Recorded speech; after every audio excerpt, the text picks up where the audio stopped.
Ya, itu adalah keterangan yang disampaikan oleh Ketua Umum PSSI Erick Thohir atas pemberhentian dari pelatih Sintayong. Dan pemirsa, kami masih tersambung bersama dengan pengamat sepak bola. Bungkus, kita kembali melanjutkan perbincangan. Kita menyimak apa yang tadi disampaikan oleh Pak Erick Thohir yang membocorkan bahwa pelatihnya dari Eropa, bahkan Belanda. Ya, bahkan sudah ada bocoran dari Belanda. Nah, apakah ini digadang-gadang mantan striker timnas Belanda, Patrick Kluivert? Atau seperti apa Anda melihat karakter dari pelatih Eropa sih nantinya? Iya, nama-nama dari Belanda itu memang sudah beredar sejak 2-3 pekan yang lalu ya. Ada Patrick Kluivert, bahkan ada Van Gaal, juga ada bahkan Erik ten Hag yang baru diberhentikan oleh MU. Cukup banyak memang ya. Dan saya pikir wajar secara kultur pelatih dari Belanda mendapatkan kesempatan lebih besar, karena sebagian besar pemain kita kan bermain di Liga Belanda ya. Pemain-pemain yang sekarang bermain di tim nasional itu banyak yang bermain di Belanda. Ada Tom Haye, ada Miss Hilher, ada banyak nama lagi yang main di Liga Belanda. Tentu pelatih dari Belanda akan lebih cepat beradaptasi dibanding pelatih yang kulturnya berbeda ya. Soal kultur ini juga penting ya, karena tidak semua pelatih, meskipun pelatih hebat, ketika dia menangani tim yang berbeda kultur, itu dengan mudah bisa beradaptasi. Kita sudah melihat contohnya Roberto Mancini ya, pelatih hebat dari Italia, yang juga kesulitan membangun sepak bola Arab Saudi. Nah, dengan adanya kesamaan kultur tentu memudahkan, kalau itu benar Clifford ya, untuk lebih mudah beradaptasi dengan tim nasional Indonesia. Tapi sekali lagi seperti yang saya tegaskan tadi, kesamaan latar belakang bukan satu-satunya alasan yang membuat seorang pelatih bisa sukses. Sama sekali bukan. Dan ini akan menjadi tantangan besar tentunya bagi pelatih baru nanti untuk membuktikan bahwa kesamaan latar belakang yang dia punya itu membawa manfaat dalam tugasnya menangani timnas Indonesia. Baik, Bungkus, jadi apa yang perlu dikejar dengan keterbatasan waktu yang singkat untuk bisa menghadapi kualifikasi Piala Dunia bulan Maret ini? Iya, yang pertama saya berharap pelatih baru nanti banyak berkomunikasi dengan jajaran pelatih yang saat ini sudah menangani tim nasional ya. Kan dari jajaran pelatih yang sekarang ini kan cukup banyak yang punya pengalaman bersinggungan dengan Sintayong selama 4 tahunan ya. Ada Coach Nova dan pelatih-pelatih yang lain, termasuk Coach Indra Safri.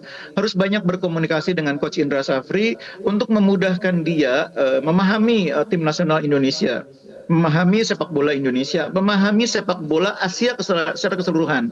Karena yang akan dihadapi nanti kan bukan soal bagaimana menangani timnas Indonesia, tapi juga bersaing dengan tim-tim lain dari benua Asia, Bahrain, Australia.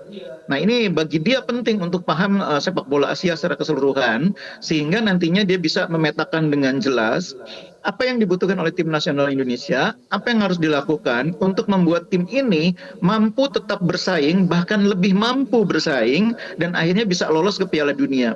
Jadi sekali lagi saya ingin menekankan bahwa kita berbeda pendapat tentang pemecatan Sintayong, tapi jangan sampai kita tidak memiliki kesamaan tekad yang sama untuk mendukung tim nasional Indonesia lolos ke Piala Dunia. Perbedaan pendapat tentang Sintayong ini akan tetap menjadi polemik yang mungkin akan cukup lama berlangsung dalam sepak bola Indonesia. Tapi tekad kita dalam memberi dukungan, mendoakan timnas lolos ke Piala Dunia itu jangan sampai berbeda, jangan sampai berkurang. Kita tetap fokus mendukung timnas Indonesia lolos ke Piala Dunia. Baik, Bungkus, ini walaupun belum disebutkan secara gamblang ya oleh Erick Thohir siapa sosok pelatih pengganti, namun kalau dari para pengamat dengan kandidat kuatnya ini kira-kira siapa nih, Bungkus? Iya, saya sudah menyebut 3 nama tadi ya. Ada Kluivert, ada Van Gaal, juga ada Erik ten Hag ya.